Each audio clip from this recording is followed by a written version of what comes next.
Good evening everybody, कैसे हो, क्या हाल चाल। तो I am here with the second part. दूसरे पार्ट के साथ आपके साथ जैसे प्रॉमिस करा था, I am here and we are going to finish the chapter today. आज हम एनसीईआरटी को ये चैप्टर एनसीईआरटी लाइन पढ़ पढ़ के सारा चैप्टर तुम्हारा खत्म हो जाएगा। एक तरह से तुम्हारा पूरे चैप्टर का रिविजन हो जाएगा। So, those who have joined me for the first time, who are attending my session for the first time, I am Dr. Gargi Singh, PhD in mycology and botany में मैंने MSc करा है। I've been teaching for the last 6 years now and बहुत सारे student को पढ़ाया है, top ranks को प्रोड्यूस भी करा है। I am a plus verified educator. I have also discovered 3 new species of fungi। जब मैं PhD कर रही थी, जब मैं रिसर्च कर रही थी, तो मैंने 3 नए स्पीशीज फंगस के डिस्कवर भी करे हैं। 10 रिसर्च पेपर भी मैंने पब्लिश करे हैं। Now if you want to get connected with us, अगर आप चाहते हैं कि आपको सारे जितने भी हमारे सेशंस के अपडेट्स हैं मिलते रहें, सेशंस के जो PDF हैं वो मिलते रहें, तो इस टेलीग्राम चैनल को ज़रूर ज्वाइन कर लीजिए। इसका लिंक डिस्क्रिप्शन बॉक्स में भी है। Since I am a plus educator, I must tell you कि जो प्लस पे अगर आप चाहते हैं कि आपको एक तरीके के साथ तैयारी करनी है, एक प्लान्ड वे में तैयारी करनी है। देखो, जो अगर तुम्हारी प्लानिंग होती है ना किसी चीज़ के लिए, तो यस, सक्सेसफुल होने के चांसेस ज़्यादा बढ़ जाते हैं। तो अगर आपको लगता है कि इस तरह से आपको तैयारी करनी है, प्लानिंग के साथ तैयारी करनी है, स्ट्रक्चर्ड कोर्सेस में आके आपको पढ़ना है, तो आप हमारे साथ प्लस पे आके पढ़ सकते हैं। वहाँ पे आपको अनलिमिटेड एक्सेस भी मिलता है। आप किसी भी बैच में एनरोल करा सकते हैं, एक साथ 2 3 4 बैच में भी एनरोल करा सकते हैं, जैसे भी आपको कंफर्टेबल हो। एंड यस, अगर आपको लगता है कि हाँ this is how you want to prepare, then you can use my code. मेरा कोड जब आप यूज करते हैं, गार्गी कोड जब आप लगाएंगे, तो आपको 10% ऑफ मिलेगा। ये नहीं, जब आप मेरा कोड लगाते हैं ना, you will also get connected to me. आप मेरे साथ भी कनेक्टेड हो जाएंगे। You can call me, you can talk to me. जब भी कोई दिक्कत हो, जब भी कोई प्रॉब्लम हो, आप मुझसे भी बात कर सकते हैं। This is the price for 1 year of plus subscription. 6 महीने का भी है। पर मंथ के ऑप्शंस भी आपके पास अवेलेबल हैं। जो भी आपको कंफर्टेबल लगे आप वो कर सकते हैं। लोन का ऑप्शन भी आपके पास अवेलेबल है। We also have iconic. हमारे पास आइकॉनिक सब्सक्रिप्शन भी है, जिसमें प्लस के सारे ऑप्शंस हैं, सारे फीचर्स हैं प्लस के। In addition to that, you also get personal guidance, you also get a study planner, you also get study material that will be delivered at your home. Physical आपको copy मिल जाएगी and expert guidelines भी आपको मिलेंगी। Test का analysis हो जाएगा। 1-on-1 sessions होंगे जिसमें अपने डाउट पूछ सकते हैं। ओके, देखो, डाउट पूछ सकते हैं। जब आपके पास सब्सक्रिप्शन होगा तो आप डाउट भी पूछ सकते हैं अनअकैडमी पे। एंड ये देखो, अनलिमिटेड डाउट्स आप यहाँ पे पूछ सकते हैं। किसी भी टाइम आप अपना सेशन बुक करा सकते हैं। You can receive exact match for the question. आपके होमवर्क में भी हम असिस्ट करने वाले हैं। आपको हाई क्वालिटी वीडियो सोल्यूशन मिलेंगे, हिंदी में भी, इंग्लिश में भी, जो भी आपका प्रेफर्ड लैंग्वेज है, जिसमें भी आप comfortable. So if you want to go for iconic subscription, you can again use my code, you will get 10% off. 10% आपको ऑफ मिलेगा। 1 साल का आपको 58,500 पड़ेगा। पर मंथ का ऑप्शन भी है, मैंने तुम्हें बताया। We also have 24 months, 18 months, जैसे भी आपको ठीक लगे आप उसके अकॉर्डिंग अपना सब्सक्रिप्शन ले सकते हैं। हाँ जी, ओके। और अनअकैडमी का एक एक्सेल प्रोग्राम चल रहा है। दिस इज फ्री, एकदम फ्री है। बस मेरा कोड यूज कर लो। और आप क्या करोगे, कहीं इसमें क्या है, इसमें तुम्हारे लिए क्या है, तुम्हारे लिए क्या है कि इसमें टॉपर्स हैं, जो जिनका पिछले साल रैंक बढ़िया आया, रैंकर्स हैं, और टॉप एजुकेटर्स हैं, जो आपको बताएंगे कि किस तरह से आप अपने नीट में क्या स्ट्रैटेजी होनी चाहिए, किस तरह से आप टाइम को मैनेज करेंगे, किस तरह से आप कौन से बुक यूज करेंगे, एकेडमिक्स को मैनेज करेंगे। तो ये फ्री है, इसमें जरूर एनरोल करा लो। And we understand that not all the students they are able to afford subscription. उसके लिए हमारे पास है scholarship test. Every Sunday this test is being organised and it is for 45 minutes. 28 questions आते हैं, 7 from each, botany, zoology, chemistry and physics. तो 11th का अलग है, 12th का अलग है, 13th का अलग है। एनरोल करा लो फ्री में गार्गी कोड लगा के। एंड इस बार तो तुम्हें Amazon के वाउचर्स भी मिल रहे हैं। दीज आर द बैचेस जो हमारे अभी रनिंग बैचेस हैं, ये वो बैचेस हैं। And every week a new batch is एक नया बैच आ जाता है। One new batch is being launched every week, so that जो बच्चा नया एडमिशन ले रहा है उसको ये ना लगे कि ओ मेरा तो छूट जाएगा, मेरा तो ये पार्ट छूट गया। नहीं, ऐसा कुछ नहीं है, शुरू से शुरू होता है। तो हमने लास्ट सेशन में मैंने तुम्हें बोला था मैं आउटब्रीडिंग डिवाइसेस अगले सेशन में आपको कराने वाली हूँ, तो लेट्स टॉक अबाउट दैट। एक बार देख लो वीडियो रिकॉर्ड हो रहा है या नहीं हो रहा है? हो रहा है। Okay, yes. सो अगर मैं बात करूँ out breeding devices, what is out breeding? Out breeding simple भाषा में भाषा बोल रही हूँ, भाषा में बोले तो out breeding is basically cross pollination. ठीक है, मुझे क्रॉस पॉलिनेशन कराना है। क्यों कराना है? क्योंकि मुझे चाहिए वेरिएशन, आई वॉन्ट वेरिएशंस, है ना, मुझे वेरिएशंस चाहिए, इसलिए मुझे क्रॉस पॉलिनेशन कराना है। तो प्लांट, जैसे मैंने आपको लास्ट सेशन में भी बताया था कि चाहे प्लांट हो बाइसेक्सुअल, तभी भी वो ट्राई करता है कि जो पॉलिनेशन हो रहा है that should be cross pollination. अब वो कैसे होगा, कैसे पॉसिबल है? पहली बात तो कंटिन्यूड सेल्फ पॉलिनेशन से क्या होता है, इनब्रीडिंग डिप्रेशन हो जाता है। जरा हम लाइंस पढ़ लेते हैं। Majority of flowering plants, yes, majority of flowering plants produce hermaphrodite flowers and pollen grains are likely to come in contact with stigma of the same flower। ठीक है, जो मेजॉरिटी ऑफ द प्लांट्स हैं वो आपके हर्मोफ्रोडाइट होते हैं, मतलब bisexual होते हैं। हर्मोफ्रोडाइट मतलब बाइसेक्सुअल होते हैं। So continued self pollination results in inbreeding depression. Now what is inbreeding depression? ये क्या होता है? इनब्रीडिंग डिप्रेशन इज जब कंटिन्यूसली आपका सेल्फ पॉलिनेशन हो रहा है। अगर मैं प्लांट्स की बात करूँ तो ये एनिमल्स में भी होता है इनब्रीडिंग डिप्रेशन, बट मैं सिर्फ प्लांट्स की बात कर रही हूँ। तो कंटिन्यूसली आप क्या करा रहे हैं, सेल्फ पॉलिनेशन होता जा रहा है, सेल्फ पॉलिनेशन हो रहा है। ठीक है, इसकी वजह से क्या होता है, देखो इसकी वजह से जो आपका फर्टिलिटी है वो कम हो जाता है। पहली चीज, फर्टिलिटी गोज डाउन, कम हो गया। दूसरी बात, प्रोडक्टिविटी कम हो जाता है, प्रोडक्टिविटी। ठीक है, मतलब मेरे अगर मेरे पास जो क्रॉप है, मान लो जो मेरा क्रॉप है उसका नंबर ऑफ ग्रेन्स यील्ड कम हो जाएगा, that is your in breeding depression. तो जब आप सेल्फ पॉलिनेशन कराते जा रहे हैं, जब आप इन ब्रीडिंग कराते जा रहे हैं, फर्टिलिटी कम हो जाएगा, रिप्रोडक्टिविटी कम हो जाएगा। This happens in case of animals also. ये सिर्फ प्लांट को लेकर नहीं है, एनिमल्स में भी होता है। This clear? ठीक है, ओके now, ठीक है, flowering plants have developed many devices to discourage self pollination and encourage cross pollination. Yes, यही हम पढ़ने वाले हैं। अब आगे जो लाइन आने वाली है उससे तुम्हारे क्वेश्चन बनने शुरू हो जाएंगे। इन सम स्पीशीज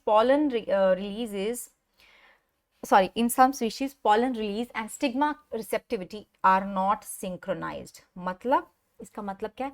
इसका मतलब है कि यहाँ पर जो ये आपके pollen grains हैं, ठीक है, जो आपके pollen grains हैं, देखो either the pollen is released before the stigma become receptive or stigma becomes receptive before the release of the pollen। मतलब क्या हुआ? मतलब ये हुआ, सिंपल भाषा में बोले तो अगर मेरा जो pollen grain है, ये देखो, मान लो अगर मैं यहाँ पे बनाती हूँ, I'll make this, ये रहा, ऐसे बनाया, ये क्या स्टिग्मा स्टाइल ओवरी बन गया, है ना। इसके साथ मैंने अगर बना दिया pollen grains, ये लो एंथर्स बना दिया, सॉरी बना दिया एंथर्स। अब अगर तुम्हारे एंथर पहले मेच्योर हो गए, ये लो एंथर मेच्योर हो गए, पॉलन ग्रेन्स बन के ना इधर उधर उड़ने भी शुरू हो गए, बट ये जो तुम्हारा स्टिग्मा है रिसेप्टिव ही नहीं है, क्या करोगे अब? तो कोई फायदा तो है नहीं, यहाँ तो सेल्फ पॉलिनेशन नहीं होने वाला, यहाँ तो क्रॉस पॉलिनेशन ही होगा। अभी तो यहाँ कुछ नहीं होने वाला। तो ये जो एंथर्स हैं, कोई इंसेक्ट आएगा, इन पॉलन ग्रेन्स को अपने बॉडी के ऊपर चिपकाएगा, किसी और प्लांट के पास ऑफ द सेम स्पीशीज लेके जाएगा, जहां पे शायद स्टिग्मा मेच्योर हो चुका है, वो पॉलिनेशन हो जाएगा, क्रॉस पॉलिनेशन हो गया। सो that's the thing in this case. यही बोल रहे हैं कि दिस इज इंपॉर्टेंट यार, इसको कर लेते हैं हम highlight.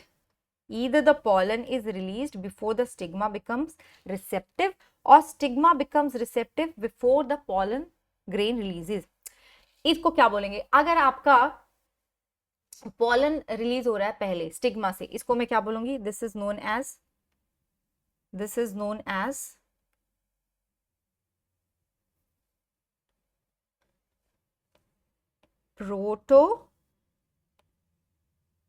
protandry। I'm so sorry, this is known as protandry। Protandry. Okay, मतलब मेरा जो मेल पार्ट है वो पहले डेवलप हो गया, this is known as protandry. Alright, और ये जो नीचे लिखा मैंने, जब स्टिग्मा पहले रिसेप्टिव हो गया उसको मैं क्या बोलूंगी, protogyny, that is known as protogyny. Okay, it is known as protogyny. Done, ठीक है। ओके, याद रखना प्रोटेंडरी एंड प्रोटोगाइनी होता है। इतनी बात समझ में आ गई? Okay, let's move on, this is important, ठीक है जी। Okay, in some other species the anther and stigma are placed at different positions so that the pollen cannot come in contact with the stigma of the same flower. Okay, अच्छा, और ये जो होता है ना, जहाँ पे अलग अलग टाइम पे मिच्योर होते हैं उसको हम डाइकोगेमी भी बोलते हैं। This is also known as dichogamy, जो कि होता है दो तरह का, एक है प्रोटेंडरी, दूसरा है प्रोटोगाइनी। ये क्या है, what is this, this is dichogamy, इसको हम डाइकोगेमी भी बोलते हैं। दो तरह का होता है, प्रोटेंडरी एंड प्रोटोगाइनी। ये आपने पढ़ा होगा क्योंकि आपका ये चैप्टर तो हो चुका है ना, पढ़ा होगा। So yes, let's move on. In some cases anther stigma are placed at different position, different position में मतलब उनका लेंथ अलग हो गया, इसको हम बोलते हैं हेटेरोस्टाइली। ये जो कंडीशन यहाँ पे अभी बोला इन्होंने, इसको this is known as heterostyly. This thing is known as, इसको मैं किससे कर दूं, इस कलर से कर देते हैं, चलो ये लो, ठीक है, ऑल राइट, ठीक है। तो इसको मैं बोलूंगी, यहाँ पे मैं ये इरेज कर देती हूँ और इसको लिख लेते हैं क्योंकि वो ज्यादा जरूरी है, उसको लिख लेंगे, ठीक है, इसको लिख लेते हैं। This is known as heterostyly, इसको मैं बोलूंगी, ये जो कंडीशन यहां बना, हेटेरोस्टाइली, ठीक है। मतलब क्या हुआ, मतलब ये हुआ कि जो मेरा स्पीशीज बना ना, ये लो, अगर मैंने यहाँ पे मैं ये डायग्राम बना दूं, ये मेरा स्टिग्मा है, ये सॉरी स्टिग्मा है, this is style, this is ovary, और जो मैं एंथर्स बना रही हूँ they are tiny, just look at the anthers, they are tiny. ये बेचारे यहाँ तक पहुंच ही नहीं पाएंगे, ये पहुंच ही नहीं पाएंगे, तो फिर प्रॉब्लम आ गई, ठीक है, प्रॉब्लम आ गई। अब यहाँ पे नहीं होने वाला, अब यहाँ पे नहीं होने वाला सेल्फ पॉलिनेशन, ठीक है, यहाँ होगा cross pollination.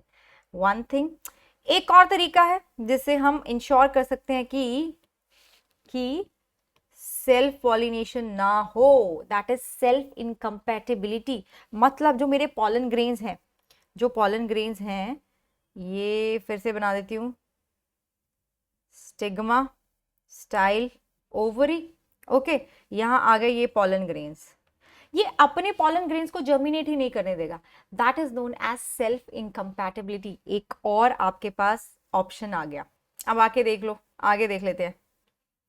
Okay, so self incompatibility भी आपका प्रिवेंट करेगा self fertilisation, sorry self pollination को। And this is a genetic mechanism, ये एक जेनेटिक मैकेनिज्म होता है। मुझे कैसे पता चल जाएगा कि ये वाला जो पॉलन ग्रेन है वो मेरा ही है, वो मैं तुम्हें पॉलन पिस्टन इंटरेक्शन में भी थोड़ा सा बताने वाली हूँ कि ऐसे कैसे होता है। There are some chemicals which are coated on the surface of pollen grain and there are some chemicals which are which lie on the surface of the stigma, दोनों इंटरैक्ट करते हैं और पता चल जाता है कि ये किसका पॉलन ग्रेन है, क्या मेरा पॉलन ग्रेन है या किसी और डिफरेंट प्लांट का, किसी और डिफरेंट स्पीशीज का पॉलन ग्रेन है। दैट्स हाउ दे रिकॉग्नाइज कि भाई ये तो मेरा पॉलन ग्रेन है, इसको नहीं ग्रो करने देना। यहाँ पे आ जाता है सेल्फ इनकम्पैटिबिलिटी, राइट, ठीक है, ओके, इसका ग्रोथ ही नहीं होगा। Another device that we have is, ये लाइन जो मैं अंडरलाइन कर रही हूँ ना, हाईलाइट कर रही हूँ, इंपॉर्टेंट है, ठीक है। Another device that is unisexual flower बना लो। अगर यूनिसेक्सुअली बन गए फ्लावर, एक्चुअली प्लांट बनाओ यूनिसेक्सुअल, फ्लावर मत बनाओ, प्लांट ही यूनिसेक्सुअल हो गया तो कोई गड़बड़ी नहीं है, मेल प्लांट अलग है, फीमेल प्लांट अलग है, सब सही हो गया। For example, and this is known as dioecy, इसको हम क्या बोलते हैं, डाइशी, जैसे डाइशियस प्लांट बोल देते हैं ना, डाइशियस प्लांट बोलते हैं ना, वैसे इसको क्या बोल दिया, डाइशी बोल दिया। This condition prevents autogamy and geitonogamy, this is a very important thing, इससे क्वेश्चन बनेंगे तुम्हारे। If both male and female flowers are present on the same plant such as castor and maize, monoecious हो गए वो, okay, it prevents autogamy but not geitonogamy. इन लाइंस को समझ लो जरा, इन दोनों कंडीशन को समझ लो। तो कंडीशन नंबर 1 देख लेते हैं पहले, क्या बोल रहे हैं वो। दे आर सेइंग कि मेरे पास एक ये प्लांट है, ओके, ये है फीमेल फ्लावर्स रेड कलर के, और मैं ब्लू कलर के बना देती हूं मेल फ्लावर्स, ठीक है। अब इस केस में ये क्या बोल रहे हैं कि सिंस दिस इज मेल, ये क्या है, मेल है, इसके पास स्टिग्मा तो नहीं होगा, तो ये ऐसे पॉलिनेशन कर सकता है, खुद में तो कर ही नहीं सकता, इसलिए बोल रहे हैं it prevents autogamy but not गेटनोगेमी। Neighbours के साथ जो पॉलिनेशन होता है वो तो नहीं बचा सकते ना, वो तो हो सकता है, पॉसिबल है। ओके, याद रखना, this is very very you know common in case of cucumber. Cucumber के केस में बहुत कॉमन है, याद रखना, क्वेश्चन आते हैं इसके ऊपर। अब जो दूसरा केस था अपना, दूसरे में क्या बोल रहा था कि जब मेल एंड फीमेल अलग हो जाए, दैट्स सो वेरी सिंपल यार। ये लो, ये तुम्हारा मेल है, ये तुम्हारा फीमेल है, फीमेल को मैं रेड से बना रही थी, ओके, मेल को मैंने ब्लू से बना दिया, करेक्ट। अब यहाँ क्या होगा, यहाँ तो एक ही पॉसिबिलिटी है कि ऐसे ही हो सकता है पॉलिनेशन, सही है। दिस इज नोन एज डाइशी, जब मेल एंड फीमेल अलग होते हैं। और इसका सबसे बढ़िया एग्जाम्पल क्या है, हाँ, डेट पाम, है ना, डेट पाम, पपाया।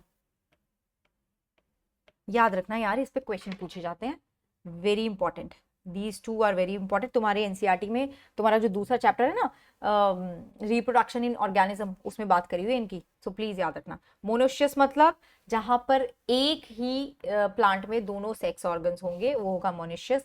डाइशियस मतलब जहां अलग अलग हो जाएंगे। देख कैसे याद रखना है, mono means one, mono means one, तो एक ही प्लांट के ऊपर दोनों sex organ. Di means two, वैसे जो ये मोनोइशियस है ना, mono means one, ecious means घर, दोनों का एक ही घर है। डाइशियस मीन्स दोनों के अलग घर है, दोनों अलग अलग जगह पे जॉब कर रहे हैं, हस्बैंड एंड वाइफ, तो ऐसे समझ लो, राइट। आ जाओ, पॉलन पिस्टिल इंटरेक्शन की बात कर लेते हैं कि पॉलन और पिस्टिल जब इंटरेक्ट करते हैं तो उनको कैसे पता चल जाता है कि ये मेरा ही मतलब वो है, पॉलन ग्रेन है, कैसे पता चल जाता है। इसके लिए फटाफट से तुम्हें पहले मैं एक डायग्राम बना देती हूँ और फिर हम ये लाइंस पढ़ लेंगे, इनका मतलब देख लेंगे। देखो, अभी मैं ना सिर्फ यहाँ पे स्टिग्मा बना रही हूँ, आई एम नॉट मेकिंग पूरा स्टाइल एंड वो ओवरी, वो सब नहीं बना रही। यहाँ पे आगे हमारे पॉलन ग्रेन्स, यहाँ पे आगे हमारे, ये आगे लोग पॉलन ग्रेन्स आगे लैंड हो गए, ऑलराइट। अब जो पॉलन ग्रेन्स आके लैंड होते हैं ना, तो यहाँ स्टिग्मा किसी और कलर से बनाते हैं, हाँ ये बनाते हैं ना, स्टिग्मा के पास ना यहाँ पे कुछ ऐसे शुगरी सब्सटेंसेस होते हैं, लिक्विड सा होता है, कुछ शुगरी मीठा होता है। और ये जो पॉलन ग्रेन्स है, ये बेचारे पता नहीं कहाँ से कितना लंबा सफर तय करते हुए आते हैं, तो बिल्कुल प्यासे होते हैं। अब क्या होता है कि ये क्या करते हैं, इस शुगरी सब्सटेंसेस को एब्जॉर्ब करना शुरू कर देते हैं। इतना एब्जॉर्ब करते हैं, इतना एब्जॉर्ब करते हैं कि इनका पेट फट जाता है, बहुत ज्यादा खा लेते हैं। अब जब कोई बहुत ज्यादा खा लेता है तो भाई कहीं ना कहीं से प्रेशर रिलीज होगा, है ना, कहीं ना कहीं से तो प्रेशर रिलीज होगा ना। अब वो प्रेशर कहाँ से रिलीज होता है, वो प्रेशर रिलीज होता है यहाँ से, in the form of pollen tube, बन गया पॉलन ट्यूब, ठीक है। बट स्टिग्मा ने अलाउ क्यों करा, एक एक प्रोसेस है पूरा, जब स्टिग्मा अलाउ करता है। स्टिग्मा चाहे तो इसको ये भी बोल सकता है कि मैं तुम्हें अपने शुगरी सब्सटेंसेस नहीं देने वाला, मैं तुम्हें अब तुम्हारे साथ अपना खाना नहीं शेयर करूंगा, ओके। ये सब होने से पहले स्टिग्मा ने इसके साथ केमिकल वे से इंटरेक्ट भी करा है, ठीक है। डायलॉग हुआ, केमिकल डायलॉग कैसे हुआ, ये जो अपना ये मान लो पॉलन ग्रेन है, ये है अपना पॉलन ग्रेन। मैंने क्या बोला था, पॉलन ग्रेन के ऊपर भी कुछ केमिकल्स होते हैं, ठीक है। अब ये जो स्टिग्मा के शुगरी सब्सटेंसेस हैं, इनमें भी स्टिग्मा के सरफेस के ऊपर भी कुछ केमिकल्स हैं, दोनों केमिकल्स मिलके बात करेंगे। जब स्टिग्मा को लगता है कि यस, ये जो इसके पास केमिकल्स हैं ये सही टाइप के हैं, तो ही वो उसको अलाउ करता है कि yes you can now drink this sugary substances, otherwise no, otherwise वो मना कर देता कि नहीं, तुम मेरे लिए सही तरह के पॉलन नहीं हो, इसलिए मैं तुम्हें अलाउ नहीं करूंगा। This is what pollen pistil interaction is about, और कुछ भी नहीं है, और कुछ नहीं है. So pollination does not guarantee the transfer of the right type of pollen, compatible pollen of the same species as the stigma. जरूरी नहीं है, ठीक है, कि पॉलिनेशन हो गया तो भाई यहाँ पे पॉलन ट्यूब बनी जाएगा, ठीक है. Often pollen of the wrong type either from other species or from the same plant if it is self incompatible, ठीक है. They also land on the stigma. अब देखो जो तुम्हारा इंसेक्ट है पता नहीं कहाँ कहाँ कहाँ कहाँ जाता है, कितने प्लांट्स के ऊपर जाता है, कितने फ्लावर का पॉलन ग्रेन्स उसके ऊपर चिपके हुए हैं.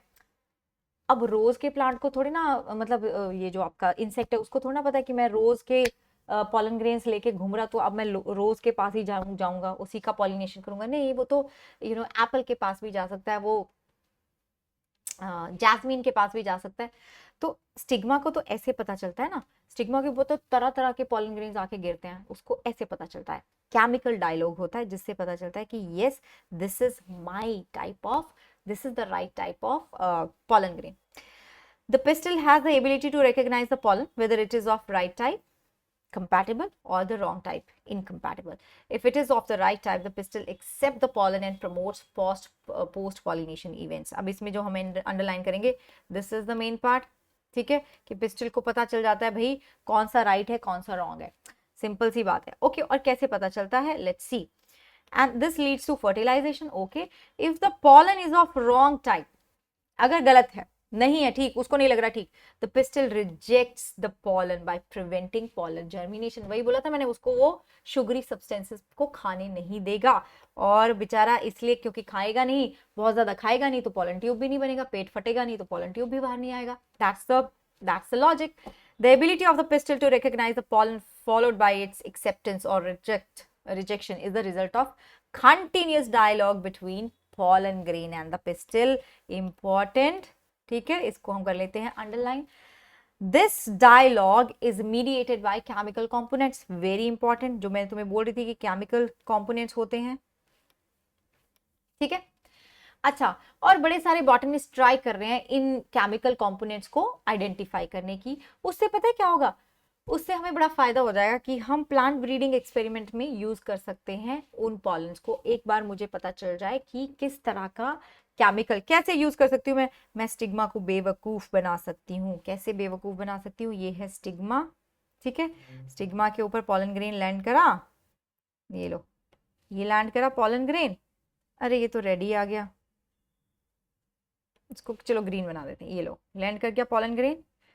ये इसका अपना पॉलन ग्रेन नहीं है, बट क्योंकि हमने वो केमिकल्स आइसोलेट कर लिए थे तो हमने क्या करा, इस पॉलन ग्रेन को इसी के जो पॉलन ग्रेन होते हैं ना उसके जो केमिकल्स हमने निकाले इनको कोट कर दिया उससे.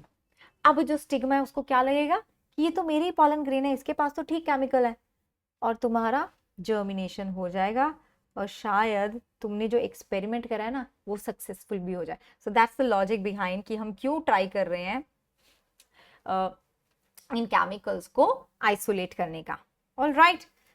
अच्छा, so as mentioned earlier, following compatible pollination, the pollen grain germinates on the stigma to produce a pollen tube through one germ pore. Okay, ठीक है, एक germ pore से आपका pollen tube आ जाएगा, right? ठीक है. The contents of the pollen grain move into the pollen tube. Pollen tube grows through the tissue of the stigma and reaches the style ovary. You would recall that in some plants, pollen grain are shedded two-celled condition. Yes, we know that. कुछ में दो था, कुछ में तीन था. Vegetative and a generative. In such plants, generative cell divides and form two male gametes during the growth of pollen tube in the stigma. Okay.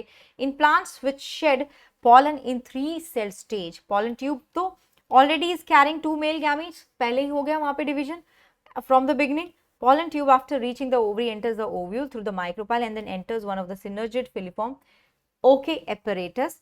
Many recent studies have shown that filiform apparatus present at the micropylar part does guide the entry of pollen tube. वो हमने पिछले session में पढ़ लिया था. All these events from pollen deposition, pollen deposit हुआ stigma के ऊपर, until pollen tube enters the ovule are together referred to as pollen pistil interaction. Okay. And as pointed out earlier, pollen pistil interaction is a dynamic process. बहुत ही मतलब this is a very बहुत बहुत बहुत जरूरी process है, dynamic है, और इस प्रोसेस के बिना अगर ऐसा ये एक चेक ना हो ना तो बड़ी प्रॉब्लम आ जाएगी। तो this is a very good thing कि जो आपका पॉलन एंड पिस्टिल है वो इंटरेक्ट करते हैं, पता करते हैं कि भाई ये मेरे लिए सही तरह का पॉलन ग्रेन है या नहीं है। So yes, this is a dynamic process which involves pollen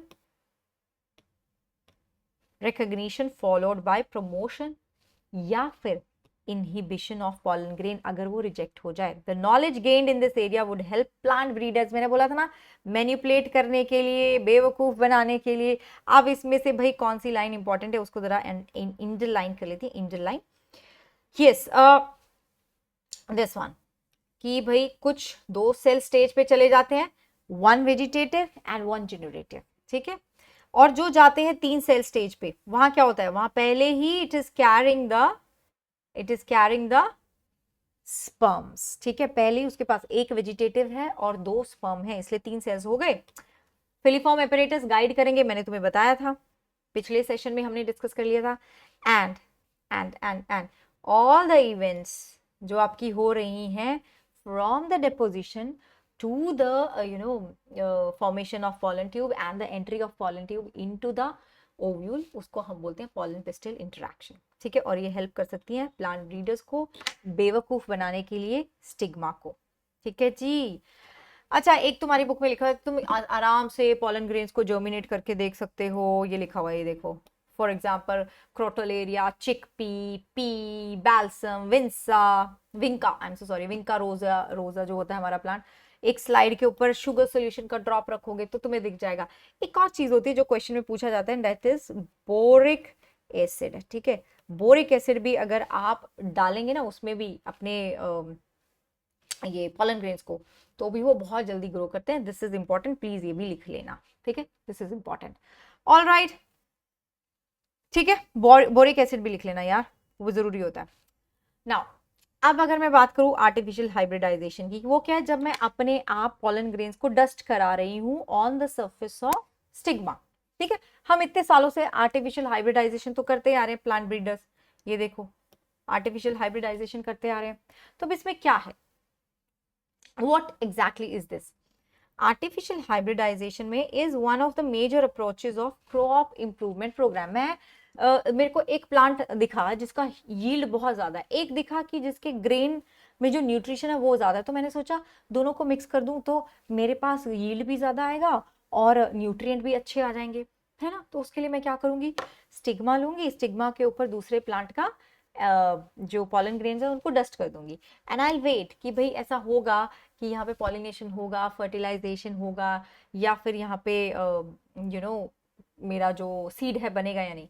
इसको बोलते हैं हम आर्टिफिशियल हाइब्रिडाइजेशन। कैसे करते हैं, बस 3-4 स्टेप है, ओके। चलो, crossing experiment, it is important to make sure that only the described pollen grain desired pollen grain are used for pollination and the stigma protected from contamination from unwanted pollen. This is achieved by emasculation. Emasculation bagging क्या है, emasculation मतलब मेरा जो फूल है, ये रहा मेरा फूल, इस फूल में ये तो हो गया, ये क्या हुआ,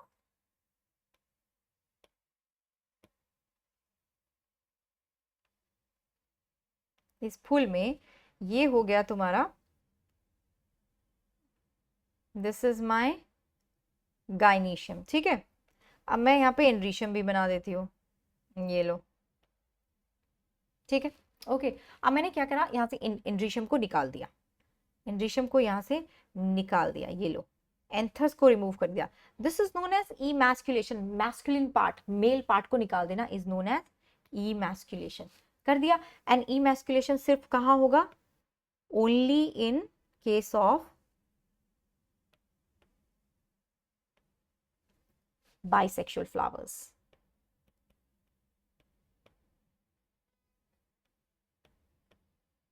मेरे पेन को क्या हो गया, ठीक है, क्योंकि यूनिसेक्सुअल फ्लावर को तो इमैक्सुलेशन करने की जरूरत ही नहीं है ना, जरूरत ही नहीं है। अब मैं क्या करूंगी, मैंने इमैक्सुलेशन कर दिया है, then what will I do is I will just put a bag on this flower को मैं बैग से ढक दूंगी, क्यों, ताकि किसी और का पॉलन ग्रेन आके इसको खराब ना कर दे। तो उसको मैंने क्या बोला, बैगिंग टेक्निक, ठीक है। अच्छा, अब आई वेट, मैं स्टिग्मा का वेट करूंगी कि कब रिसेप्टिव होगा। जब रिसेप्टिव हो जाएगा तो मैं इसके ऊपर पॉलन ग्रेन्स ऐसे ऐसे ऐसे ऐसे डस्ट कर दूंगी। This is known as dusting of pollen grains. इसको मैं क्या बोलती हूँ? डस्टिंग। डस्टिंग कर दिया, ठीक है। अब फिर से मैं ढक दूंगी। फिर से क्या हो गया? रीबैगिंग कर दिया तुमने। क्यों? क्योंकि मैं अनवांटेड पॉलन ग्रेन्स नहीं चाहती कि मेरे स्टिग्मा के ऊपर आ जाए और मेरा एक्सपेरिमेंट खराब हो जाए। यार मुझे नहीं करना खराब, इतनी मेहनत से तो प्लांट बनते हैं, मैं मुझे नहीं खराब करना, ठीक है। ओके, चलो देख लेते हैं। If the female parent bears bisexual flower, removal of anther from the flower bud, it is known as emasculation. इसको कर लेंगे अंडरलाइन कि इमेस्कुलेशन क्या होता है, ठीक है। तो इमेस्कुलेटेड फ्लावर्स को हम बैग से ढक देते हैं। क्यों? ताकि कंटामिनेशन ना हो, to prevent contamination from unwanted pollen grains. Now When the stigma of the bagged flower attains receptivity, जब मेच्योर हो जाएगा तो आप उसके ऊपर pollen grains डस्ट कर दोगे। ये देखो हो गया डस्टेड, ओके। एंड फिर से रीबैग कर दोगे और तुम वेट करोगे कि कब फ्रूट बनेगा, क्योंकि जब फ्रूट बनेगा तभी तो सीड बनेंगे और फिर तुम सीड को ग्रो करके देखोगे कि तुम्हारे सीड में वो सब चीजें आई या नहीं जो तुमने सोचा था। अच्छा, अब नेक्स्ट इन्होंने वो बात बोली जो मैं तुम्हें बता चुकी हूँ। If female parent produces unisexual flower, there is no need for emasculation. कोई जरूरत नहीं है, ठीक है, कोई भी जरूरत नहीं है। ऑलराइट, ठीक है जी। तो हम ऐसे ही अपना काम कर सकते हैं। यहाँ पे इमैस्कुलेशन नहीं होगा, बैगिंग हो जाएगा, रीबैगिंग हो जाएगा, वो सब हो जाएगा और कुछ करने की जरूरत नहीं है। डन। अब आ जाते हैं डबल फर्टिलाइजेशन पे। हमें तो पता है डबल फर्टिलाइजेशन क्या होता है ना। What is double fertilization? Double fertilization is simple simple simple simple simple. ऐसा कुछ है ना, कुछ तो है ना, ऐसा ऐसा कुछ है ना। ओके, डबल फर्टिलाइजेशन के लिए हम क्या करेंगे? मैं बनाने वाली हूं तुम्हारा ये एम्ब्रियो सैक। बन गया, एम्ब्रियो सैक आ गया। यहाँ पे हमारे पास है एग, ओके। एग के आजू बाजू में है तुम्हारे सिनर्जिड्स। ऊपर की तरफ क्या है भाई बालकों? ऊपर की तरफ है antipodals, okay. Just before the fertilization देखो, जैसे ही पॉलन ट्यूब ऊपर से क्या आ रहा है, पॉलन ट्यूब आ रहा है, और पॉलन ट्यूब को कौन बोल रहा है कि यहाँ आओ यहाँ आओ? सिनर्जिड्स, ठीक है। सिनर्जिड्स कुछ केमिकल रिलीज कर रहे हैं ना, पढ़ा था ना हमने। तो ये तुम्हारा पॉलन ट्यूब चला रहा है चला रहा है। जैसे ही पॉलन ट्यूब यहाँ पे समझ लो कि टच करता है, जो यहाँ पे आपके दो पोलर न्यूक्लियाई थे ना, वो फ्यूज हो जाते हैं, फ्यूजन हो जाता है और वो क्या बना लेते हैं? Secondary nucleus. They make secondary nucleus. मेरा पेन को क्या हो गया? सेकेंडरी न्यूक्लियस बन गया, ओके। अच्छा, अब क्या होगा? ये जो आपका पॉलन ट्यूब था, इसके अंदर कितने स्पर्म थे? दो स्पर्म थे। दो स्पर्म बनते हैं ना, दो स्पर्म आ रहे हैं। Now these two sperm, one is going to fuse with the egg. एक एग के साथ फ्यूज कर जाएगा, एक आपका सेकेंडरी न्यूक्लियस के साथ फ्यूज कर जाएगा। Done. So one fuses with egg, another one fuses with the secondary nucleus. क्योंकि दो बार फर्टिलाइजेशन हो रहा है इसलिए हम इसको बोलते हैं डबल फर्टिलाइजेशन। यहां बनेगा जाइगोट, यहां क्या बन जाएगा? जाइगोट। और यहां क्या बनेगा? ये क्या बनाने वाला है? PEN, PEN, which is primary endosperm nucleus, जिससे तुम्हारा बनने वाला है triploid endosperm. Zygote is diploid. ये ट्रिप्लॉइड क्यों बना? क्योंकि यहाँ तीन न्यूक्लियस फ्यूज हुए थे। रिमेंबर, दो पोलर न्यूक्लियाई और एक स्पर्म का nucleus. Is this clear? Revision हो रहा है? ओके, चलो फिर एनसीईआरटी के और भी लाइन लाइन पढ़ लेते हैं यहाँ पे। After entering one of the synergids. अच्छा, ये जरूरी है, ये जरूरी है, याद होना चाहिए आपको कि ये कहाँ पे एंटर करता है। It does not enter the egg, it enters the synergids. Important important important important, star बना दिया मैंने, ठीक है। सो क्या होता है? One of the male gametes move towards the egg cell and fuses with its nucleus, thus completing syngamy. ये हो गया तुम्हारा सिंगेमी, ठीक है। Fusion of male and female gametes हो गया सिंगेमी, इंपॉर्टेंट। इसको कर लेंगे अंडरलाइन। और उससे क्या बन रहा है? डिप्लॉइड जाइगोट बन रहा है। दूसरे मेल गैमीट का क्या हुआ? It moves toward the polar nuclei, ठीक है। जो अभी फ्यूज करके क्या बनाया उन्होंने? Secondary nucleus. और तीनों फ्यूज कर जाएंगे तो तुम्हारा क्या बन जाएगा, क्या बन जाएगा बालको, primary endosperm nucleus which is triploid. क्योंकि 3 न्यूक्लियाई इंक्लूड हुए थे तो इसलिए हम इसको ट्रिपल फ्यूजन भी बोलते हैं। ओके और क्योंकि 2 तरह के फ्यूजन हुए इसलिए इसको डबल फर्टिलाइजेशन भी बोल दिया। Okay and this is unique to flowering plants, इस पे भी क्वेश्चन बनता है, this is unique to flowering plants, please लिख लेना, प्लीज लिख लेना, ठीक है। ओके ठीक है। अब ये जो सेंट्रल सेल है after triple fusion becomes primary endosperm cell, जब यहाँ पे फ्यूजन हो जाता है तो ये बन जाता है प्राइमरी एंडोस्पर्म सेल। ये बनेगा एंडोस्पर्म और जो जाइगोट है वो बनाएगा अपना एम्ब्रियो। एक दो चीजें हैं जो मैं यहाँ पे आपको बता देती हूँ एंड दोज आर, ठीक है।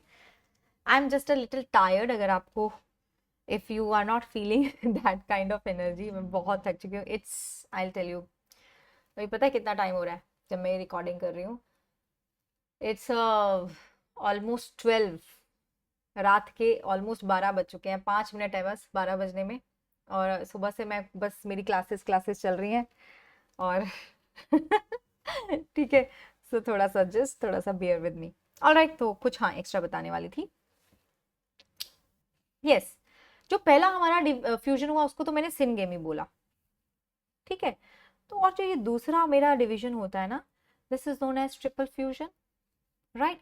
This is also known as your vegetative, आप इसको वेजिटेटिव फर्टिलाइजेशन भी बोल सकते हो, क्योंकि यहाँ पे आपका एक सेल जो था, एक न्यूक्लियस जो था, that was not a part of gametes, वो गैमीट्स नहीं था, ठीक है। डन, ये बताने वाली थी। लिख दो यहाँ पे, लिख दो यहाँ पे ट्रिपल फ्यूजन वाले पे,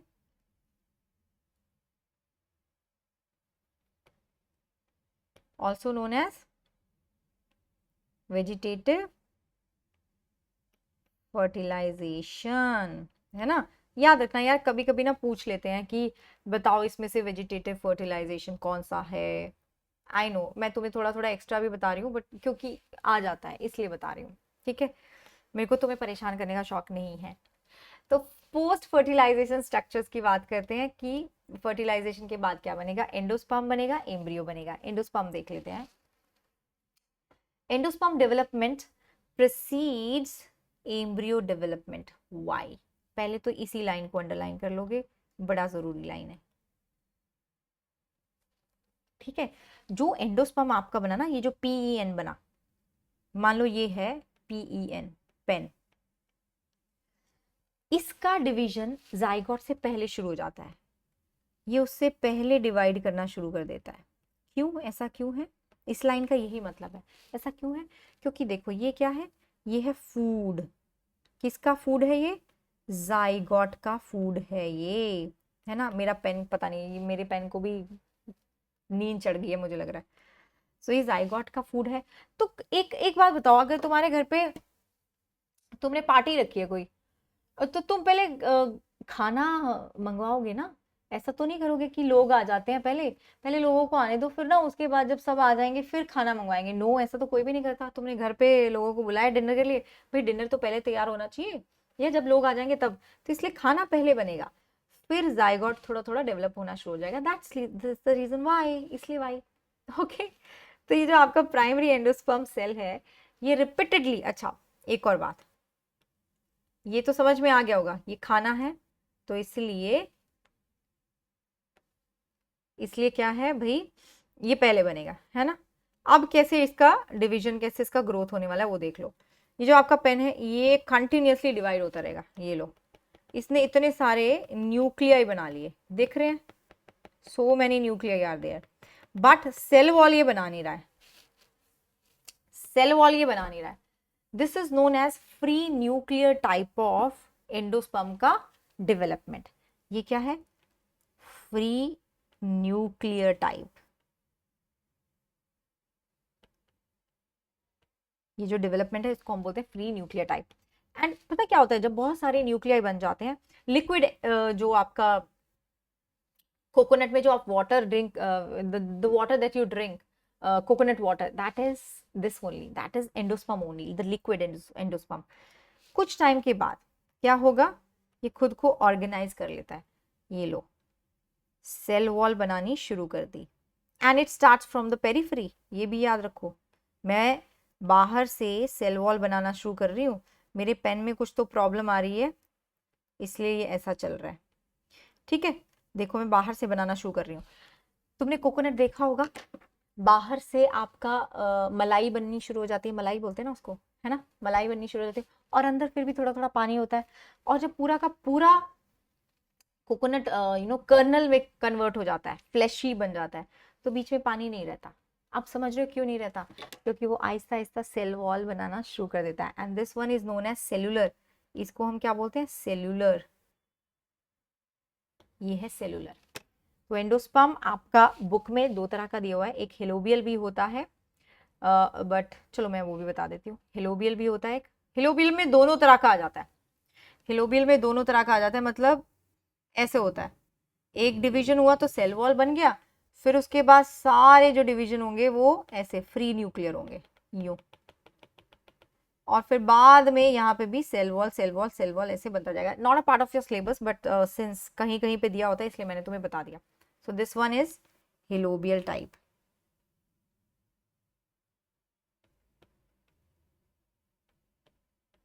ठीक है, ये क्या है? अपना हेलोबियल टाइप है।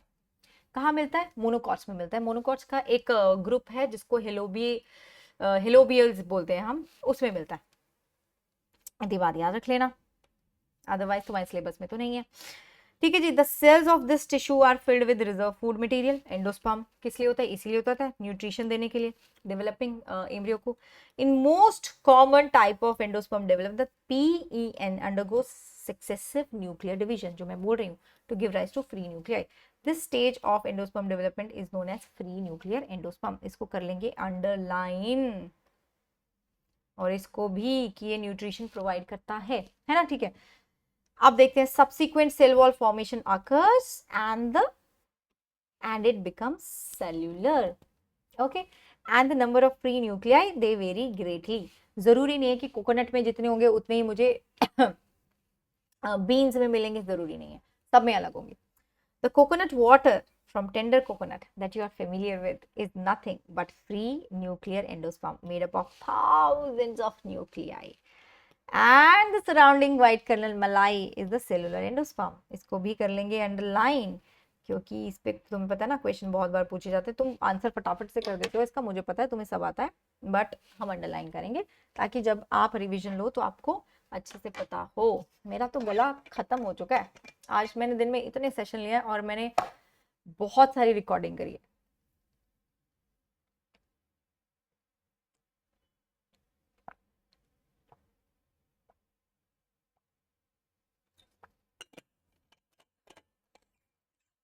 ओके, हाँ, चार्ज्ड अप। चलो, अब जो आपका एंडोस्पर्म है, या तो it is completely consumed by the developing embryo, मतलब आपका जो एम्ब्रियो वो बहुत भूखा है, सारा का सारा एंडोस्पर्म खा जाएगा। For example P, groundnut, beans, ठीक है, बिफोर सीड मेच्योरेशन, और इट में persist in the mature seed. ठीक है, या तो वो भुक्खड़ होगा, या फिर जो आपका ये सीड है वो थोड़ा सा छोड़ देगा, एंडोस्पर्म को छोड़ देगा, इतना भुक्खड़ नहीं है। For example in castor and coconut. Okay, अब मेरी बात सुनो, ये वाला जो केस होता है ना, जहां पे आपका एंडोस्पर्म कंप्लीटली कंज्यूम हो जाता है, this is known as non endosperms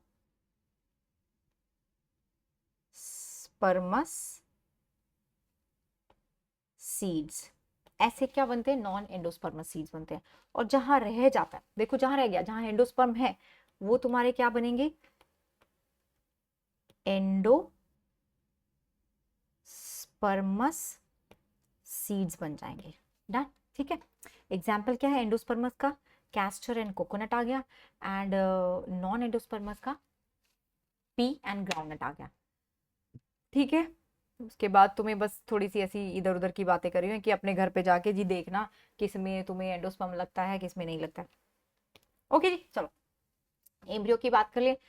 embryo हमेशा डेवलप होता है माइक्रोपाइलर एंड पे, हमेशा खलेजल पे नहीं होगा कभी भी।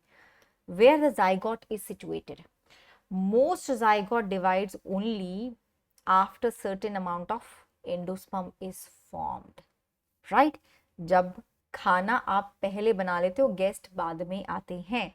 This is an adaptation to provide assure nutrition to the developing embryo.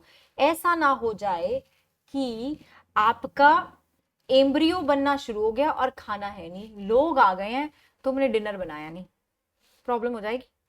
दो the seed differ greatly, the early stage of embryo development, embryogeny जो है वो दोनों के लिए सेम होता है, मोनोकॉट और डाइकॉट के लिए। बाद में जाके जो मोनोकॉट है उनका एक कॉटिलिडन पूरा डेवलप नहीं हो पाता, इसलिए उनके पास सिर्फ एक कॉटिलिडन रह जाता है, बट डाइकॉट के दोनों डेवलप हो जाते हैं। Okay, the zygote give rise to proembryo and subsequently to globular, heart-shaped and mature embryo। तो बहुत ज्यादा डिटेल में जाने की जरूरत नहीं है। प्रो एम्ब्रियो 2 सेल स्टेज होता है, ठीक है, जिसमें आपका सस्पेंसर बनता है और एम्ब्रियोनल सेल बनता है। तो एम्ब्रियोनल सेल जो होता है दैट इज टुवर्ड्स द, जो सस्पेंसर सेल है that is towards the micropylar and, and embryonal ऊपर की तरफ होता है। तो सस्पेंसर नीचे बनता जाता है, मैं डायग्राम दिखा दूंगी आपको। ओके, तो यहाँ पे इंपॉर्टेंट क्या है, ये है इंपॉर्टेंट। एम्ब्रियो डेवलप कब कहाँ पे होगा, माइक्रोपाइलर एंड पे होगा। Okay, and yes this one similar है मोनोकॉट और डाइकॉट में। And these are the stages. सबसे पहले प्रो एम्ब्रियो बनेगा, आपको स्टेज पूछ सकते हैं ना, पहले क्या बना फिर क्या बना फिर क्या बना, ऐसे स्टेजेस पूछी जा सकती हैं आपको। ओके, एक मिनट, हाँ जी ठीक है, आ जाओ। अच्छा यार, सस्पेंसर कहाँ गया, एक बार मैं तुम्हें सस्पेंसर का सस्पेंस भी तो बता दूं, ऐसे थोड़े ना। हाँ ठीक है, इधर बता देती हूँ। देखो ये है तुम्हारा प्रो एम्ब्रियो, 2 सेल्स बनते हैं। ये तुम्हारा जाइगोट था, जाइगोट ने डिवाइड करा, 2 सेल्स बन गए, करेक्ट। नीचे वाला जो सेल है वो है तुम्हारा सस्पेंसर सेल, ये है तुम्हारा सस्पेंसर। ऊपर वाला जो छोटा है वो है तुम्हारा एम्ब्रियोनल सेल। ओके, अब क्या होता है ना, सस्पेंसर सेल ग्रो करता रहेगा, ग्रो ऐसे, ये तुम्हारा एम्ब्रियो है, सस्पेंसर ऐसे नीचे ऐसे ऐसे ग्रो करता रहेगा, लाइक दिस। सच में ऐसे ग्रो करता है, मजाक नहीं कर रही हूँ, ऐसे ऐसे ऐसे ऐसे ग्रो करता रहेगा। अब तुम देख रहे हो एक ही प्लेन में ग्रो कर रहा है, मतलब अपना लेंथ इंक्रीज कर रहा है। क्यों? क्योंकि ये जो आपका एम्ब्रियो है ना, ये एम्ब्रियो को पुश करता रहता है कि जाओ तुम एंडोस्पर्म के अंदर चले जाओ और खाने लगो ऐसे। तो सस्पेंसर का रोल क्या होता है, to push the embryo deeper and deeper in the endosperm. क्योंकि यहाँ पे क्या है, यहाँ पे ये जो एरिया आपको दिख रहा है ना, दिस एरिया, ये वाला जो जगह है, यहाँ पता है क्या होता है, यहाँ एंडोस्पर्म होता है। तो जो ये आपका एम्ब्रियो खाता रहता है, जगह खाली करता रहता है, खाली जगह खाली होगी, तो सस्पेंसर बेचारा फिर से ग्रो करता है और इसको और एंडोस्पर्म के अंदर पुश कर देता है। एंड फिर ये फिर से खाता रहता है, जगह खाली हो जाती है, सस्पेंसर उसको पुश करता रहता है। So that's the role of suspensor. ये सस्पेंसर का सस्पेंस था, ठीक है। Okay, moving on. A typical dicotyledonous embryo consists of embryonal axis and 2 cotyledon, ठीक है, 2 cotyledon होते हैं। The portion of embryonal axis above the cotyledon is called epicotyle, which terminates into plumule, जो आपका बनाएगा stem. The cylindrical portion below the cotyledon is hypocotyle, that terminates in the lower end as radical, जो कि root tip है। Root tip is covered by root cap, ठीक है। अगर मैं मोनोकॉट की बात करूं तो इसके पास सिर्फ एक ही कॉटिलिडन होता है, जिसको हम बोलते हैं स्क्यूटेलम, शील्ड शेप्ड होता है, करेक्ट। इसके पास भी भाई एम्ब्रियोनल एक्सिस तो सबके पास होगा। लोअर एंड में it has radicle, root cap भी होगा, but it is covered by coleorhiza. वहां नहीं था, डाइकॉट में नहीं था। The portion of the embryonal axis above the attachment of scutellum is known as epicotyl, यहाँ पे भी आ जाएगा। एंड वो कवर्ड होता है कॉलियोप्टाइल से। उसका एक शूट एपेक्स है, प्लूम्यूल है, जो कि कवर्ड होता है कोलियोप्टाइल से। लीफ प्राइमोर्डिया जो यहाँ लिखा ना, लीफ प्राइमोर्डिया इज योर जो छोटे छोटे बेबी लीव्स होते हैं, जो ऐसे ऐसे ऐसे देखे ना तुमने डायग्राम में, ऐसे ऐसे बनाए होते हैं, these are the baby leaves, जिससे तुम्हारे नॉर्मल लीव्स बनने वाले हैं। That's your leaf primordia. यहाँ पे मैं जरा अंडरलाइन कर देती हूँ, हाईलाइट कर देती हूँ the important points. What are the important points? देखो, इंपॉर्टेंट पॉइंट्स वही हैं जो इन्होंने पहले ही बोल्ड करे हुए हैं। Those are the important points. Embryonal axis है जिसपे आपको मिलेगा रेडिकल एंड प्रिम्यूल। हाइपोकोटाइल नीचे वाला पोर्शन है, एपिकोटाइल ऊपर वाला, जो टर्मिनेट होगा into plumule and radicle. Root cap भी होगा। जो अपना मोनोकॉट है उसका एक कॉटिलिडन है जिसको हम बोलते हैं स्क्यूटेलम, ठीक है। एंड यहाँ पे अपना जो रेडिकल है it is covered by coleorhiza, plumule is covered by coleoptile. Diagram देख लेते हैं फिर ज्यादा और क्लियर हो जाएगा, ये देखो, ठीक है। So this is your dicot, ये है हमारा डाइकॉट, ये है मोनोकॉट, करेक्ट। अच्छा, अब जरा देख लेते हैं। तो ये रहा प्लूम्यूल, ये रहा प्लूम्यूल, और ये है तुम्हारे दो कॉटलिडन। अब देख रहे हो रूट कैप भी है यहाँ पे, ये रेडिकल है। नीचे वाला जो पार्ट था वो टर्मिनेट हो जाता है रेडिकल में, और ये जो पोर्शन है ना सारा, इसको मैं बोलती हूँ हाइपोकोटाइल। ओके, प्लूम्यूल इन्होंने थोड़ा ठीक से नहीं बनाया हुआ, प्लूम्यूल भी ऐसा नहीं होता, इट्स लाइक दिस, थोड़ा सा यहाँ पे आपको ऐसे दिखेगा। तो ये वाला जो पोर्शन है इसको हम बोलते हैं इपिकोटाइल, इपिकोटाइल। और जो टिप है वो होता है तुम्हारा plumule. The tip is your plumule. Basically ऐसा कुछ होता है, ऐसे यहां से निकले कॉटलिडन और ये गया तुम्हारा radical. This tip is the plumule, this tip is the radical, ठीक है। ये वाला जो पोर्शन है मेरा, दिस इज इपिकोटाइल, ये वाला पोर्शन इज हाइपोकोटाइल, ठीक है। मोनोकॉट की बात करूं तो ये तुम्हारा स्क्यूटेलम है, द कॉटलिडन, एक ही कॉटलिडन है। जो दूसरा कॉटलिडन है देखो ये है, इसको बोलते हैं इपीब्लास्ट। ये पूरा ग्रो नहीं हुआ, दिस इज रूडिमेंट्री, पूरा ग्रो नहीं हुआ। जब डेवलपमेंट होता है तो ये बेचारा छोटू सा रह जाता है। इपीब्लास्ट का क्या फंक्शन है? फूड स्टोर करता है, ठीक है। और ये देखो कोलियोप्टाइल है जो कवर करता है शूट एपेक्स को या फिर प्लूम्यूल को, and you have radicle which is covered by coleorhiza. So these are the differences between your monocot and dicot वाला जो है हमारा पोर्शन। आगे आ जाओ, सीड की बात कर लेते हैं। सीड में पहले ही डिस्कस कर चुकी हूँ कि you know we have non albuminous और एक्स एल्ब्यूमिनस जो होते हैं नॉन एंडोस्पर्मस, उनको ये भी बोलते हैं नॉन एल्ब्यूमिनस और एक्स एल्ब्यूमिनस। इसको अंडरलाइन कर लेंगे, ठीक है जी। चलो, फाइनल प्रोडक्ट है सेक्सुअल रिप्रोडक्शन का सीड, यही बनना है।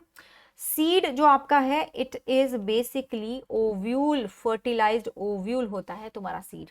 फर्टिलाइजेशन हो गया तो उसके बाद क्या बनेगा? सीड बनेगा। एंड नॉर्मली आपका जो सीड है या तो वो हो सकता है नॉन एल्ब्यूमिनस, मतलब नॉन एंडोस्पर्मस। ये जो टर्म दिए है ना, ये क्या है? नॉन एंडो स्पर्मस, जहां से एंडोस्पर्म खा लिया, भूखड़ है जो तुम्हारा सीड, वो ये हो गया, ठीक है। दूसरा जो होता है तुम्हारा that is known as albuminous, okay, या फिर एंडोस्पर्मस, जो पहले भी डिस्कस कर चुके हैं। उसका एग्जांपल क्या था भाई? देखो आ गया, व्हीट, बार्ले, कैस्टर आ गया। कभी कभी क्या होगा, जो आपका सीड है ना उसमें for example black pepper, for example beet root, उसमें जो निसेलस था ना, जो मैंने बताया था आपको, निसेलस ओव्यूल के अंदर होता है, वो भी रह जाता है जनरली, वो भी डीजेनरेट हो जाता है, बट कभी कभी परसिस्टेंट रहता है। ये देखो किसमें? ब्लैक पेपर एंड बीट में।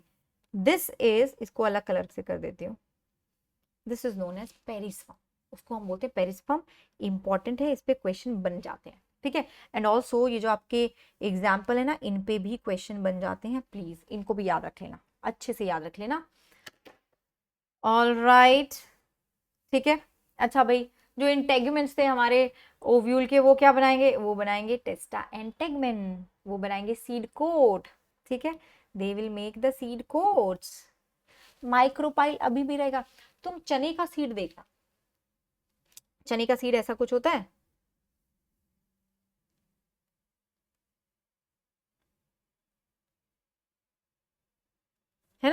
ऐसा कुछ होता है चने का सीड, लाइक दिस। यहाँ पे देखना तुम, ये जो मैंने टिप बनाया ना, इस टिप पे ना छोटू सा तुम्हें एक पोर दिखेगा ऐसे, दिस इज द माइक्रोपाइल। ये पोर क्या है? ये तुम्हारा माइक्रोपाइल है, ठीक है। ये क्या है? माइक्रोपाइल है। ये माइक्रोपाइल क्यों चाहिए मुझे बाद में भी? माइक्रोपाइल मुझे इसलिए चाहिए क्योंकि this facilitates the entry of oxygen and water into the seed during germination.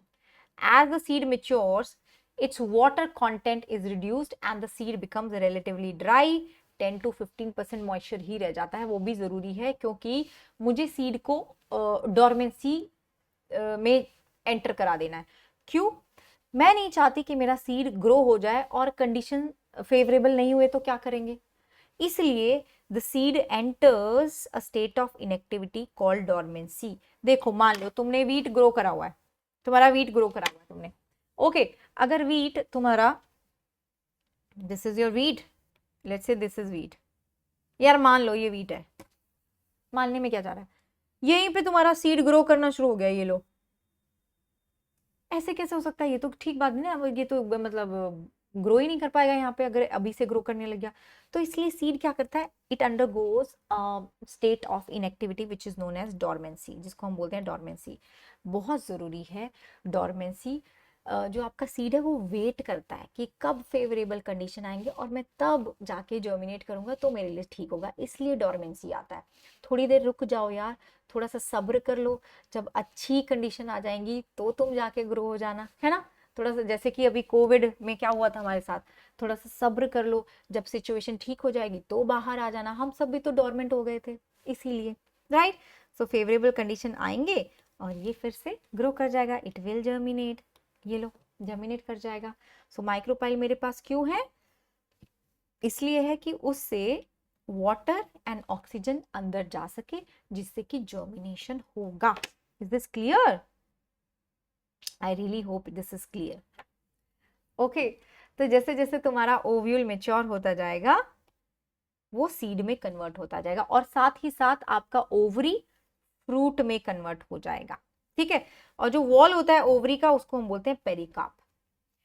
Pericarp आपका फ्लैशी भी हो सकता है, जैसे कि मैंगो फ्लैशी होता है ना, ऑरेंज, गुआवा, या फिर वो ड्राई भी हो सकता है जैसे कि ग्राउंड नट। ग्राउंड नट को जो आप तोड़े, मूंगफली होते हैं, मूंगफली को तोड़ते हैं ना, अंदर से सीड निकलते हैं, सीड अंदर से तो सीड निकले, वो तो चलो सीड थे खा लिए, पर जो आप तोड़ते हैं ना दैट इज द फ्रूट, वो फ्रूट होता है, वो तुम्हारा ओवरी होता है, वो तुम्हारा पेरिकार्प होता है। वो कैसा है? ड्राई है, ठीक है। तो याद रखना वो कैसा है? ड्राई है।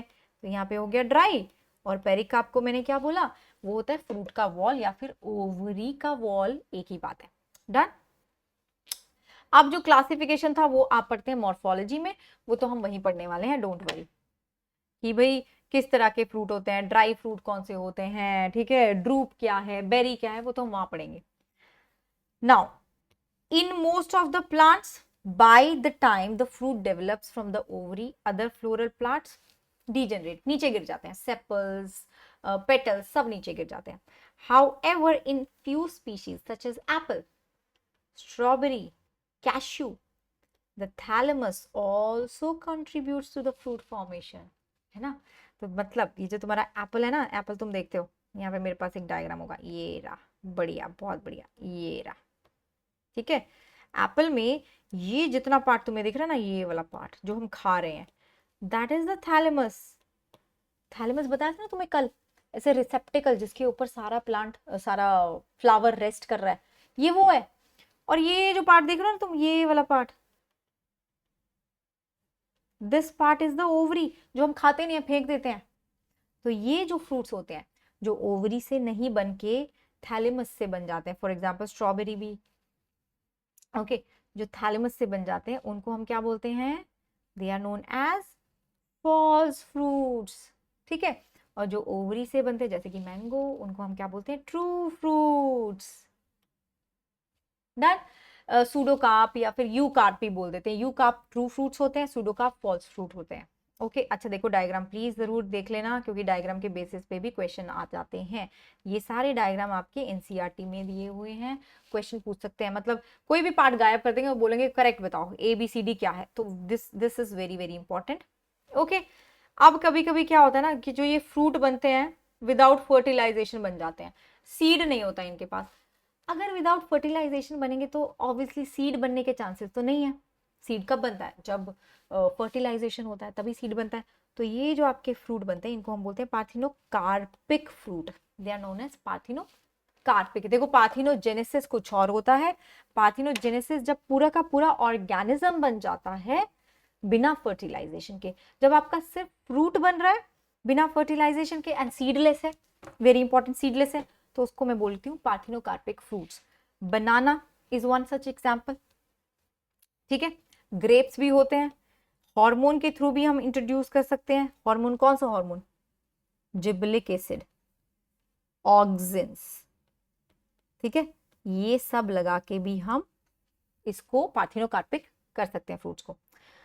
अब सीड के क्या फायदे हैं? सीड के कुछ एडवांटेज हैं। फॉर एग्जाम्पल मैं बहुत दिनों तक स्टोर कर सकती हूँ सीड को, एक ये एडवांटेज हो गया। जब फेवरेबल कंडीशन आएंगे तो मेरा सीड ग्रो कर जाएगा। दूसरा एडवांटेज क्या है कि मुझे पानी की जरूरत नहीं है ना।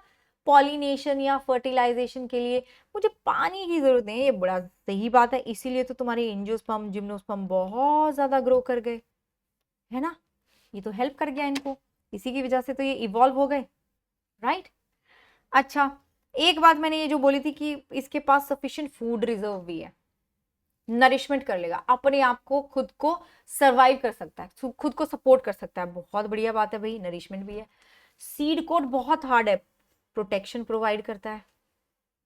And this is a result of sexual reproduction, नए कॉम्बिनेशन भी लाएगा, वेरिएशन भी लाएगा। सारी की सारी लाइंस बहुत इंपॉर्टेंट है, सब लाइंस इंपॉर्टेंट है, all the lines are very very important. ठीक है, and seed is also the basis of our agriculture. इसके बिना कैसे हम फसल पैदा करते यार। जो ये डिहाइड्रेशन हो जाता है, जो ये डॉर्मेंसी हो जाता है, इसकी वजह से तुम फूड को स्टोर कर पाते हो।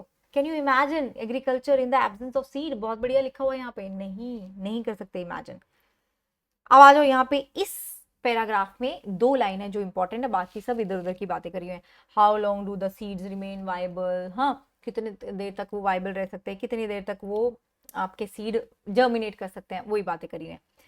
बट यहाँ से जो हमारा क्वेश्चन बनता है वो यही है कि दो हमें सीड्स मिले, वन ल्यूपाइन ल्यूपिनस आर्टिकस का मिला, जो कि मैंने कहां से खोजा?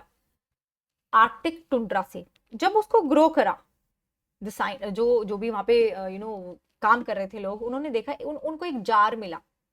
ठीक है, अच्छा जार तो यहाँ से मिला था, किंग हेरोड्स के जगह से मिला था। उन्होंने देखा कि ये एक सीड तो लग रहा है, इसको ग्रो करके देखते हैं। उन्होंने उसे जर्मिनेट करा, ग्रो करा, तो वो जर्मिनेट हो गया। उसने एक पूरा प्लांट बना दिया यार, 10,000 साल के बाद भी।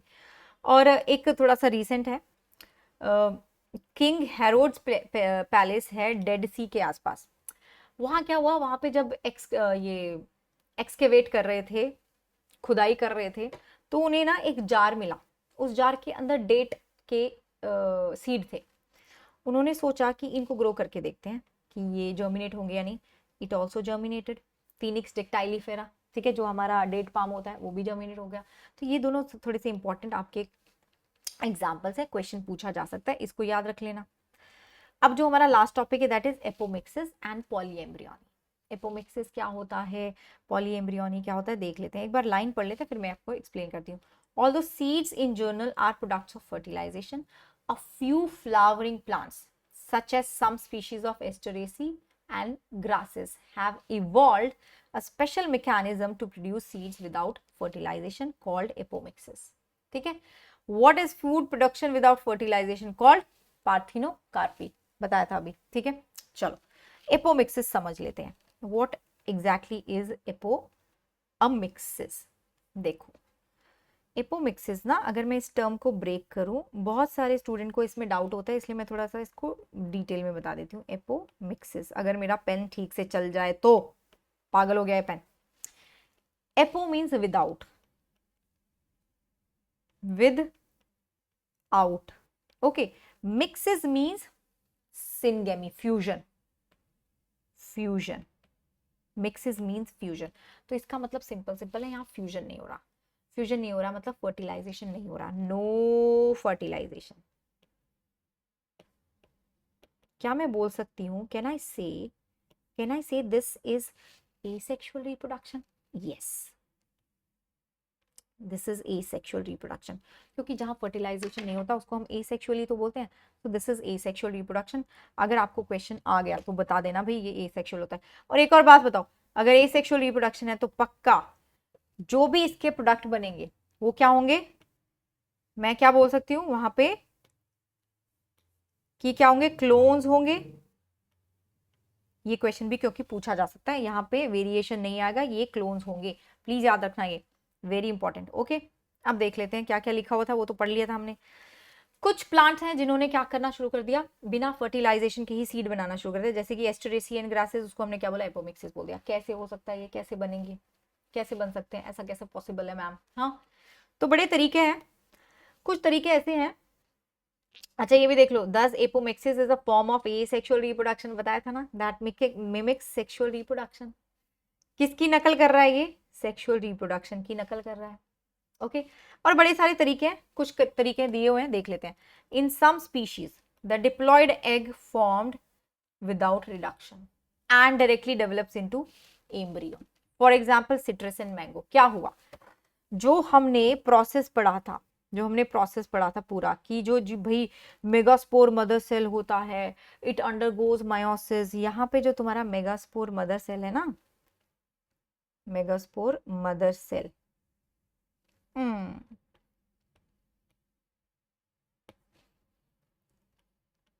मायोसिस नहीं होने वाला, ठीक है, मायोसिस नहीं हुआ, माइटोसिस ही हो गया, माइटोसिस ही हो गया, यहाँ पे तो गड़बड़ होगी, एक्सेप्शन हो गया, और इसने बना दिया मेगास्पोर। ठीक है, विदाउट रिडक्शन डिवीजन मेगास्पोर बने, और उससे डायरेक्टली क्या बन गया? जाइगोट बन गया। मेगास्पोर बना,